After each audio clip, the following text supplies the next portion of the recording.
Would you trust yourself to find your way home if you were dropped 1,000 kilometers away with no phone, no maps, and no GPS? For most of us, that's impossible. But for birds, it's routine. Birds rely on nature's own technology to guide them, perfected over millions of years. Earth's magnetic field acts like a hidden compass in their brain.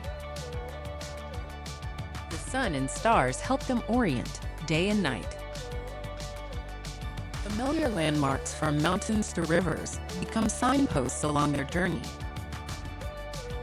Their keen sense of smell detects unique scents, pointing the way. Even deep infrasound vibrations and powerful memory keep them on course.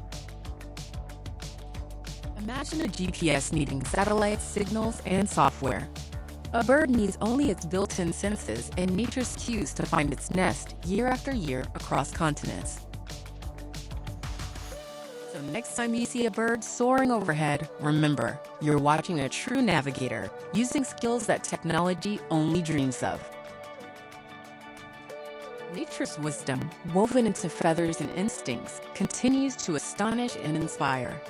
Birds don't just find their way, they remind us how incredible the world really is.